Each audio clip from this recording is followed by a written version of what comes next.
Hello friends, welcome back to my YouTube channel PTC classes. दोस्तों, आज मैं आपके लिए लेकर आया हूँ यूजेस ऑफ आर्टिकल का थर्ड पार्ट, जिसमें आगे के रूल की चर्चा मैं करने वाला हूँ। मैंने इससे पहले आपको 7 रूल आर्टिकल के बता चुके हैं। फर्स्ट वीडियो प्रोवाइड कराया था जिसमें मैंने थर्ड रूल की चर्चा की थी। उसके बाद मैंने सेकेंड वीडियो लाया जिसमें मैंने और 4 रूल की चर्चा की है। तो कुल मिला के अभी तक आपके 7 rule uses of indefinite article के हो चुके हैं। आज मैं आपके लिए लेकर आया हूँ 3 और नए रूल कि किस प्रकार से हम ए एन का यूज और किस प्रकार से किसी सेंटेंस में कर सकते हैं। तो चलिए हम स्टार्ट करते हैं कि किस प्रकार से हम आर्टिकल का यूज और किन्हीं सेंटेंसों में कर सकते हैं। तो आज का जो 8वां रूल है वो ये कहता है कि किसी भी सेंटेंस में एनी, सम या असर्टेन के अर्थ में भी आर्टिकल ए या एन का यूज किया जाता है। मतलब क्या हुआ कि कोई ऐसा सेंटेंस दिया हो, जैसे यहाँ पर गिवन है, लिखा हुआ है रूल कि कोई, एनी, सम, अ सर्टेन के अर्थ में आर्टिकल ए एन का प्रयोग किया जाता है। तो चलिए समझते हैं इसको एग्जांपल से किस प्रकार से इसका यूज होता है। तो आपके पास ये पहला एग्जांपल लिख रखा है मैंने कि लिखा है a mister Sharma wants to meet the principal.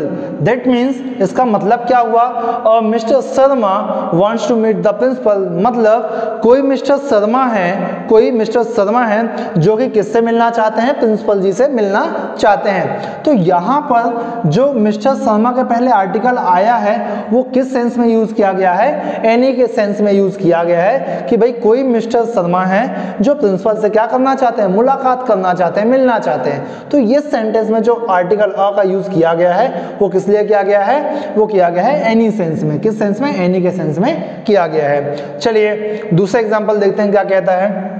तो सेकेंड एग्जाम्पल है आपका, he did not give me a novel। That means he did not give me a novel, मतलब कहा जाए इसको तो इसका सेंस है उसने मुझे कोई नोबल नहीं दिया, उसने मुझे कोई नोबल नहीं दिया।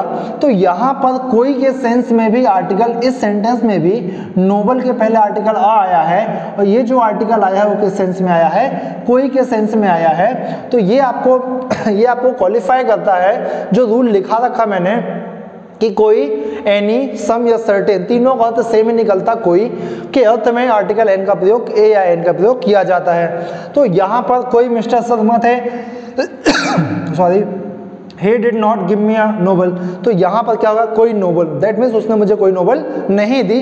तो कोई के सेंस में यहाँ पे हमने आर्टिकल ए का यूज किया है। चलिए देखते हैं रूल नंबर 9 क्या कहता है।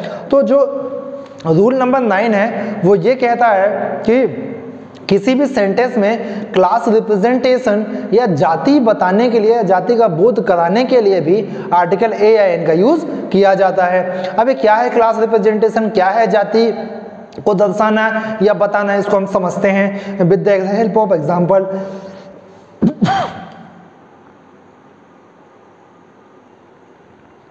तो मैंने कहा कि किसी भी जाति या क्लास रिप्रेजेंटेशन में भी आर्टिकल ए या एन का यूज किया जाता है। चलिए समझते हैं क्या है क्लास रिप्रेजेंटेशन।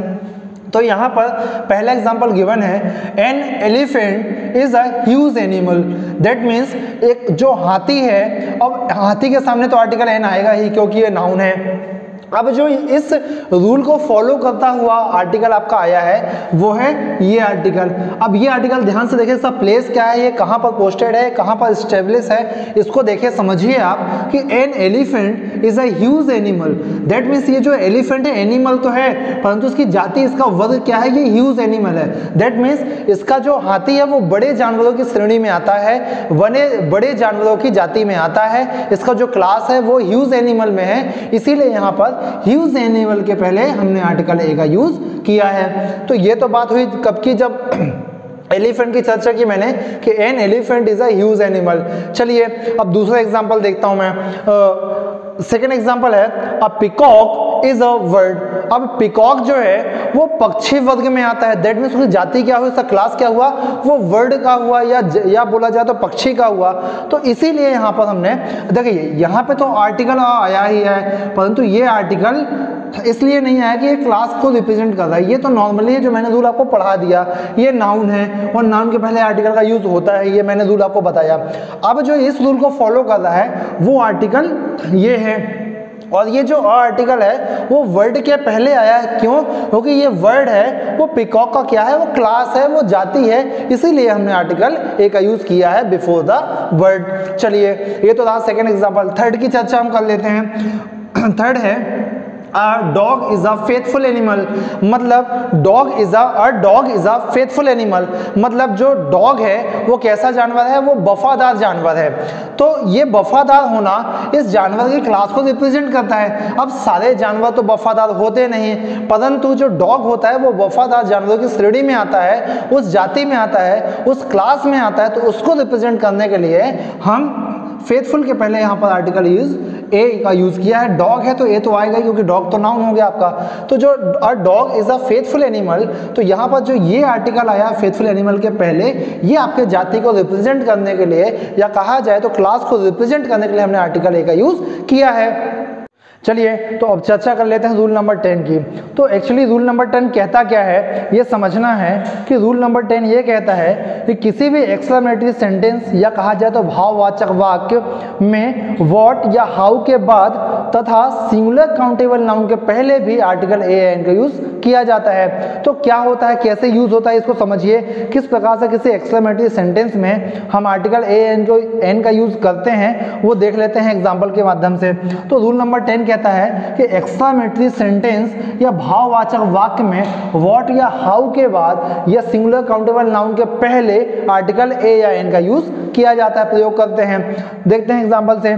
तो फर्स्ट एग्जांपल आपके पास है व्हाट अ ग्रेट बिल्डिंग। तो यहां पर आपको गिवन है what a great building first example. That means ये आपको बता रहा है, आपकी भावना को रिप्रेजेंट कर रहा है। कैसे, समझिएगा कि सपोज आप कहीं पर गए और आपने वहां पर एक इमारत देखी, और हो सकता है इससे पहले आपने उतनी सुंदर, उतनी भव्य इमारत ना देखी हो, तो आपको उस इमारत की जो अगर आपकी सडन फीलिंग बाहर आ रही है तो कुछ इस प्रकार से आएगी कि आपने कहा what a great building. That means कितनी सुंदर इमारत है, कितनी भव्य इमारत है। तो इस भावना को रिप्रेजेंट करने के लिए भी हम व्हाट के बाद तथा सिंगुलर काउंटेबल नाउन के पहले जो है आर्टिकल ए का यूज करते हैं। ये होता है एक्सक्लेमेटरी सेंटेंस में। और ये जो साइन लगा आपका विस्मयादि बोधक चिन्ह लगा हुआ है, तो ये सेंटेंस आपका बन गया एक्सक्लेमेटरी सेंटेंस। देखते हैं सेकंड एग्जांपल क्या कहता है। तो सेकंड एग्जांपल है what a pretty doll. What a pretty doll that means कितनी सुंदर गुड़िया है। तो आपने गुड़िया देखी थी, परंतु आपने सडनली कोई ऐसी गुड़िया देखी जिससे पहले आपने उतनी सुंदर, उतनी भव्य गुड़िया नहीं देखी थी। तो उसको देखने के बाद आपके अंदर की भावनाएं जो रिप्रेजेंट होती है बातों में, वो कुछ इस प्रकार से होती है। आपने कहा what a pretty doll, what a pretty doll मतलब कितनी सुंदर गुड़िया है। तो यहाँ पर भी आपका व्हाट के बाद तथा सिंगुलर काउंटेबल नाउन के पहले हमने आर्टिकल ए का यूज किया है। यही तो रूल भी कहता है कि किसी भी एक्सक्लेमेटरी सेंटेंस में व्हाट या हाउ के बाद तथा सिंगुलर काउंटेबल नाउन के पहले हम आर्टिकल ए या एन का यूज करते हैं। चलिए देखते हैं थर्ड एग्जांपल क्या कहता है। हाउ फाइन अ नाइट, मतलब कहा जाए तो ये सेंटेंस कह रहा है कितनी सुहानी रात है। मतलब रातें तो बहुत होती हैं, परंतु पर्टिकुलर किसी रात की चर्चा हम कर रहे हैं जो बहुत ही शानदार है, बहुत ही अच्छा है, उसका एटमॉस्फेयर बहुत अच्छा है। तो उसकी उस नाइट को रिप्रेजेंट करने के लिए कुछ बातें निकलती है हमारे अंदर से, वो है हाउ फाइन अ नाइट। तो यहाँ पर भी हमने आर्टिकल ए का जो यूज है वो हाउ के बाद तथा सिंगुलर काउंटेबल नाउन के पहले किया है। और ये जो नाइट है वो एक प्रकार से टाइम को भी रिप्रेजेंट करता है। तो ये बात हुई थर्ड एग्जांपल की। अब फोर्थ एग्जांपल देखते हैं हम। लिखा है how tall an actor. How tall an actor that means कोई एक्टर है, कोई अभिनेता है, वो हाइट में बहुत लंबा है, उसे देखकर आपको अचंभा हो रहा, आपने इससे पहले उतना लंबा एक्टर नहीं देखा था। तो फिर आप भी वहाँ पर भी आपकी सडन फीलिंग कुछ इस प्रकार से रिप्रेजेंट हो सकती है कि how tall an actor. That means आप ऐसा कनेक्ट कर सकते हैं कि अमिताभ बच्चन जो हैं इस सदी के महानायक, उनकी हाइट भी कुछ बहुत ज़्यादा ही थी उस लेवल में, और उनकी आवाज़ की वजह से भी उनको मौके नहीं मिलते थे, और बाद में जाकर उसी हाइट और उसी आवाज़ के चलते वो आज के इस सदी के सबसे बड़े महानायक बने। तो उनके हिसाब से ये सेंटेंस बन सकता है हाउ टॉल एन एक्टर। तो यहाँ पर भी मैंने हाउ के बाद तथा सिंगुलर काउंटेबल नाउन के पहले आर्टिकल एन का यूज किया है। तो ये जो आपके यूजेस रहे, बाकी 3 रूल आज मैंने बताए, इनको मिलाकर अभी तक के कुल इंडेफिनेट आर्टिकल के 10 यूजेस हो चुके हैं, 10 रूल मैंने बता दिए हैं। कुछ रूल और बचते हैं जिन्हें मैं नेक्स्ट वीडियो में लेकर आऊँगा। तो ये रूल को आप समझे, वीडियो को पॉज कर लें और सारे रूल्स को नोट डाउन करें और इन्हीं रूल्स को फॉलो करते हुए आप कुछ नए सेंटेंस बनाएं, इनका यूज़ करो, समझे कि किस प्रकार से किसी शब्दों में, किसी वाक्यों में हम इनका यूज़ कर सकते हैं। चलिए, तो ये रही आज के वीडियो की बात। ओके, तो बाकी जो बात रही मैं नेक्स्ट क्लास में करूँगा और नेक्स्ट वीडियो लेकर आऊँगा। तो चलिए, आज का सेशन ऑफ करने से पहले मैं उन सभी लोगों से आग्रह करना चाहूँगा जो मेरे चैनल पर नए हैं, चैनल को सब्सक्राइब कर लें, बेल आइकन को प्रेस कर लें, जिससे आने वाली तमाम न्यू वीडियो का नोटिफिकेशन सबसे पहले आपको मिल सके।